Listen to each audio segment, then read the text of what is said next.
Bonjour à tous et bienvenue dans cette nouvelle vidéo. Aujourd'hui, je vais vous parler de l'outil numéro 1 qu'il faudrait maîtriser avant tous les autres pour sortir des crises d'angoisse, de l'anxiété, du stress chronique ou atteindre n'importe quel objectif. Cet outil, c'est vraiment la base de la pyramide. Et plus rapidement vous allez le maîtriser, plus vite vous pourrez atteindre vos objectifs et sortir de vos crises d'angoisse, de l'anxiété. Et souvent même, cet outil, vous ne l'aimez pas car c'est le plus efficace pour vous et je vais vous en dire un peu plus après. Cet outil, je l'ai découvert il y a 8 ans et depuis, il ne m'a jamais lâché. Je le pratique en permanence. Est-ce que ça veut dire que je le pratique tous les jours? Non, je le pratique quand j'en ai besoin. Et c'est bien là le but de cette chaîne, c'est de vous donner des outils que vous pouvez utiliser quand vous en avez besoin, de ne pas vous rendre dépendant de certains outils. Juste avant qu'on attaque cette vidéo, le classique. En bas, vous avez mon compte Instagram dans lequel je partage du contenu quotidien sur les crises d'angoisse, l'anxiété, la préparation mentale. Vous avez un lien pour réserver des appels téléphoniques directement avec moi de 15 à 20 minutes dans lequel on va essayer de trouver un maximum de solutions pour enfin sortir de vos crises d'angoisse à tout jamais. Et vous avez aussi la communauté Esprit Confiant dans lequel je vais partager des choses inédites qui ne sont pas sur Instagram et sur YouTube pour les gens qui veulent sortir des crises d'angoisse. Voilà, vous savez tout. On va enfin pouvoir parler de ces merveilleux outils. Mais encore une fois, juste avant, je vous invite à liker et à venir en commentaire. Donc likez bien sûr si ce contenu vous plaît. Et à venir en commentaire pour parler de vos expériences. Dialoguer avec moi, dialoguer avec les autres. C'est vraiment la base des réseaux sociaux. Je le répète à chaque fois, mais c'est le dialogue. Juste rester chez vous et regarder ces vidéos pour vous soulager, faire... Ah oui, ça me fait vraiment du bien, je me sens moins anxieux. Ça n'a pas d'intérêt. Bien sûr, l'idée, c'est de vous soulager et c'est très bien si ça vous détend. Mais ce qu'on veut, nous, c'est trouver des réelles solutions efficaces pour sortir de vos crises d'angoisse. Donc, on arrête de supporter ça, on vient en commentaire, on vient parler avec moi ici ou sur Instagram en DM. Bref, on se met en mouvement. Si vous avez envie de sortir des crises d'angoisse ou de l'anxiété, bien sûr. Donc, on va enfin pouvoir parler de cet outil. Cet outil, il m'a permis de sortir des crises d'angoisse. Oui, c'est l'outil number one, c'est la base. Roulement de tambour, on va parler de la méditation pleine conscience. Alors, restez sur la vidéo.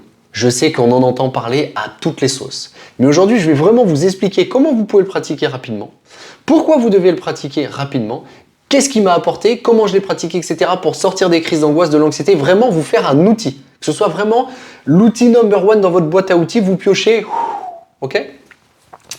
Donc déjà, je vais vous donner mon rapport à la méditation pleine conscience. Donc là, dans ce dont on va parler, on parle de la méditation laïque contemporaine. Il n'y a pas de côté religieux dans cette méditation. Cette méditation, moi, je l'ai rencontrée au moment où je faisais mes crises d'angoisse. Comme la plupart des gens, stressé au max, 18 cafés, je bois de l'alcool, je fais la fête, mes émotions, elles m'explosent à la tronche, je me concentre jamais sur elles, j'ai des ressentis ultra intenses à l'intérieur de moi, je commence à m'inquiéter parce que je me dis que j'ai peut-être une maladie, bref, etc. Tout explose à l'intérieur de moi. Et je découvre la méditation pleine conscience. Mathieu Ricard, Christophe André, je regarde des vidéos, je me dis, waouh, qu'est-ce que c'est que cet exercice? Et donc, je télécharge comme tout le monde la première application, Petit Bambou, n'importe quelle autre. Et puis, j'essaye. Bon, j'essaye une séance, 2 séances, pas terrible, j'ai du mal à me concentrer, ça part dans tous les sens, j'arrête. Comme la plupart des gens, petite tentative et on arrête. Et puis, je me remets dedans un peu plus tard. Et à force de pratiquer, je me rends compte qu'en fait, ce qui me convient le mieux, c'est pas les méditations guidées avec une voix, c'est les méditations libres, où je me retrouve seul face à moi-même. Parce qu'en fait, les méditations guidées, c'est un peu comme si vous regardiez votre série Netflix. En moins stimulant, bien sûr, je vous l'accorde. Mais c'est un peu comme si votre attention était distraite par quelque chose. Alors que le but même de la méditation pleine conscience, c'est de travailler sur son attention. Et j'ai utilisé le terme « travailler », c'est important. Parce que oui, même si la méditation, elle peut nous détendre, nous relâcher, le but numéro 1, nous, dans l'utilisation de la méditation, c'est un travail sur notre mental, sur notre préparation mentale, pour sortir des crises d'angoisse, de l'anxiété ou atteindre n'importe quel objectif. Donc, règle numéro 1, ça ne va pas forcément être agréable. Et il y a même des chances qu'au début, ce soit désagréable. Vous allez vous dire, mais j'ai autre chose à faire que ça, je suis stressé, j'ai déjà pas le temps, et là, il faut que je me pose 10 minutes à rien faire. Ou, j'ai 10 000 pensées qui me viennent, plus je me concentre, plus les pensées viennent. Ou, je ressens des trucs que j'ai jamais ressentis, c'est de pire en pire. Mais c'est normal. Vous prenez le temps de vous concentrer sur ce qui est lié à l'intérieur de vous. Vous avez ouvert la boîte de Pandore. Donc à l'intérieur, tout ce qui s'est jamais exprimé, ça sort. Mais c'est normal. Ma pratique de la méditation pleine conscience, elle est simple. Je l'utilise quand je sens que c'est trop. quand je travaille énormément ou que je m'entraîne énormément en force, c'est-à-dire que je soulève des barres lourdes, parce que soulever des barres lourdes, c'est comme avoir trop de dossiers au travail, ça va créer les mêmes choses sur la physiologie. Quand j'ai trop de tension, trop d'intensité, je sens que je deviens irritable, que je deviens un peu désagréable pour mon environnement, enfin un peu plus désagréable que d'habitude, que je sens que j'ai moins le goût au réveil, etc. Signal d'alerte, maintenant je sais que je pratique la méditation pleine conscience. Souvent, quand ces tensions viennent, je me fais une semaine de méditation pleine conscience. C'est-à-dire que tous les soirs, je vais essayer de prendre 10 à 15 minutes. Pas forcément au moment de dormir, parce que sinon, c'est plus vraiment un entraînement, c'est juste un truc pour se détendre. Donc ça va être plutôt dans la soirée en rentrant du travail.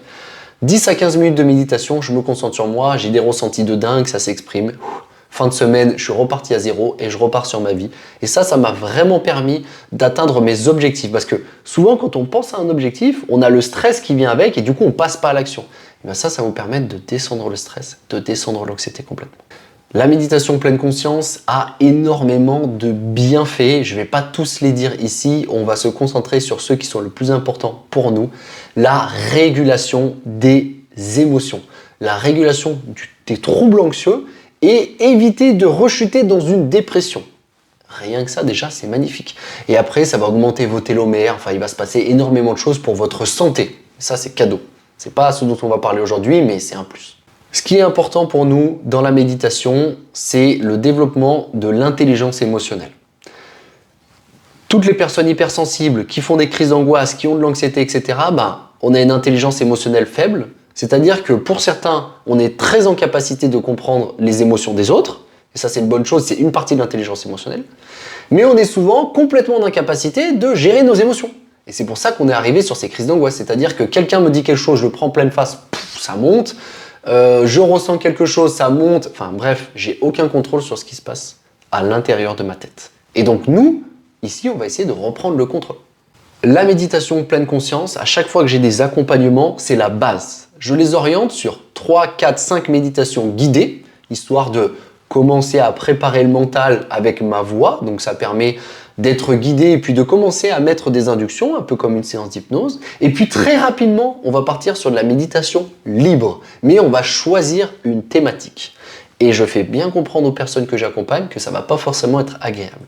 Mais en fait, la méditation de pleine conscience va nous permettre de travailler notre attention et de décider ce sur quoi on se concentre. Et ensuite, les séances d'hypnose seront ultra efficaces parce qu'on saura maîtriser notre attention. Et les séances de PNL dans lesquelles on va faire des voyages à travers les sens, par exemple, vont être encore plus efficaces. Donc l'outil que je vous ai donné dans la vidéo précédente, qui est juste là, il va être encore plus efficace quand on a une bonne base de pleine conscience, de gestion de son attention.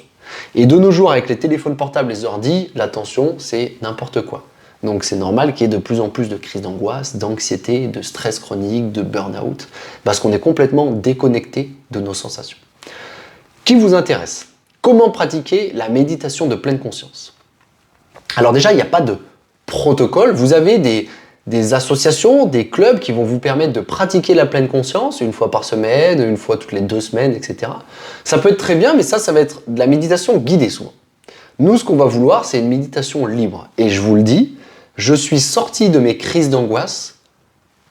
La fameuse vidéo ici, donc je parle de la façon dont j'en suis sorti, grâce à la méditation pleine conscience.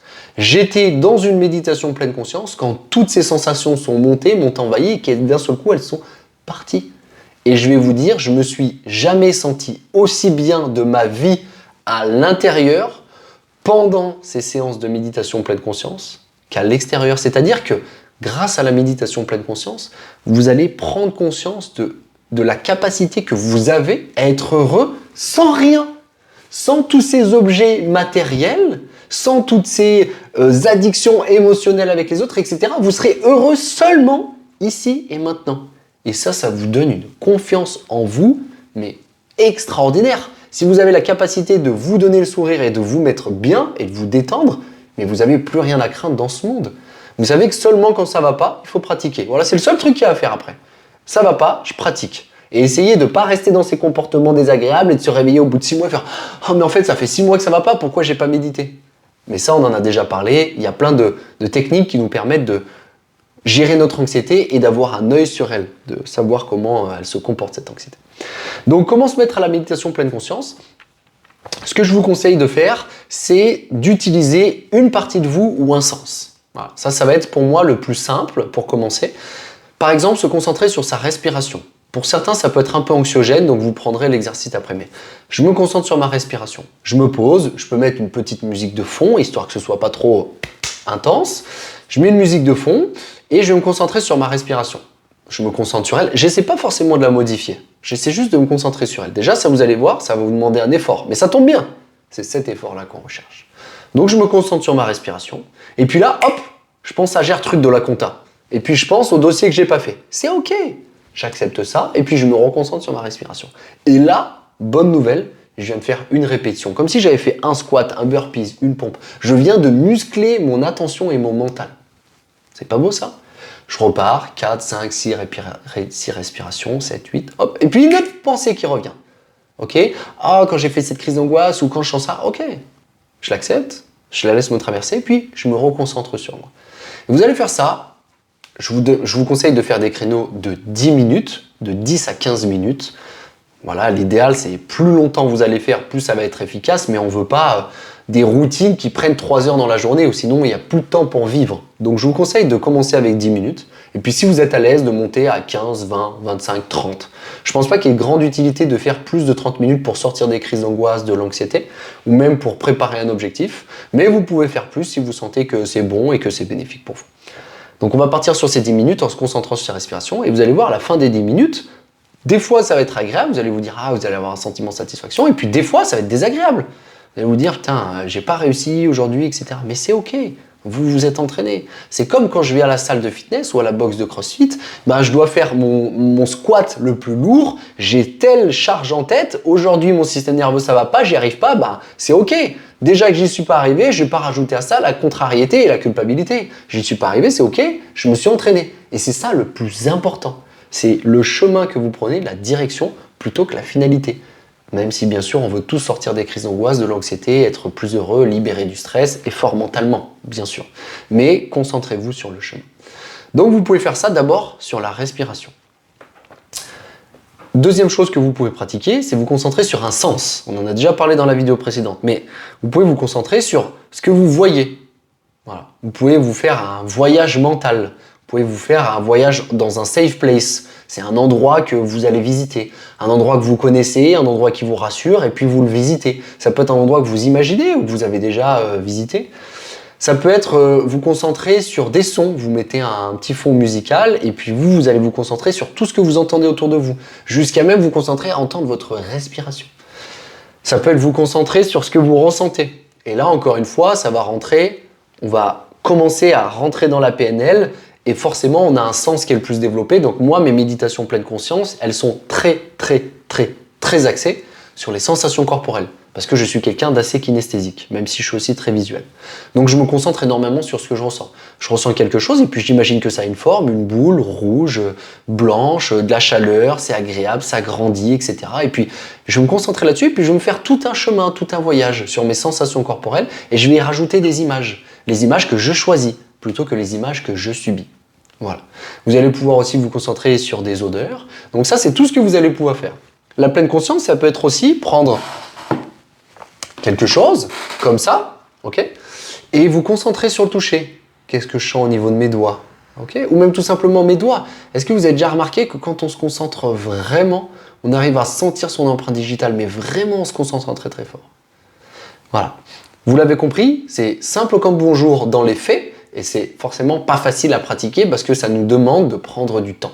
Et je sais qu'on a tous des agendas très remplis. Surtout, certains qui font des crises d'angoisse ont vraiment l'agenda très rempli, et tellement rempli qu'ils n'arrivent plus à gérer, que ça part dans tous les sens. L'idée de la méditation pleine conscience, encore une fois, comme je vous l'ai dit, c'est que c'est un outil. Et donc l'outil, on le sort de la maison. Donc je vous invite à pratiquer la méditation pleine conscience chez vous, comme la cohérence cardiaque, comme tous les exercices, on va les préparer à l'entraînement pour être prêt le jour de la compétition. Donc, vous faites ces entraînements, ces exercices chez vous, vous allez vous les approprier, être de mieux en mieux, et ensuite, vous allez pouvoir les faire dans des situations stressantes, angoissantes, anxiogènes, et c'est là le but de tous ces exercices. C'est pas de les garder pour chez vous. Tiens, aujourd'hui, je me suis senti bien 10 minutes. Oui, Mais quand tu auras pratiqué une semaine, 2 semaines, 3 semaines, un mois, et que tu seras claustrophobe et que voir l'ascenseur, ça te fait peur, et ben au moment où tu vois l'ascenseur, tu fais cet exercice. Là, ça va complètement te sortir des émotions que tu as de base, tu vas dire waouh, et puis un jour, tu vas pouvoir rentrer dans l'ascenseur en continuant à faire ces exercices. Et au bout d'un mois, l'ascenseur, ce sera devenu normal, comme la voiture, comme les gens à l'extérieur, comme la prise de parole publique, etc., etc. Donc bien sûr, il va y avoir des hauts et des bas dans cette pratique, des moments où tu vas te sentir super efficace, des moments où tu vas te sentir un peu moins bien. Moi par exemple, c'est surtout autour de la prise de parole publique, c'est ce qui continue un peu à me challenger, même si je suis de plus en plus à l'aise.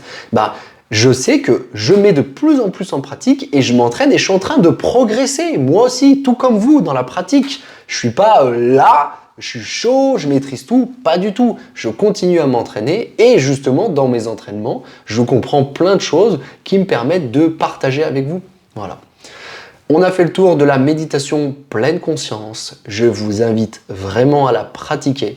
Si c'est pas assez, allez voir des vidéos sur YouTube qui vous expliqueront peut-être plus en détail comment la pratiquer, mais ici vous avez eu les bases.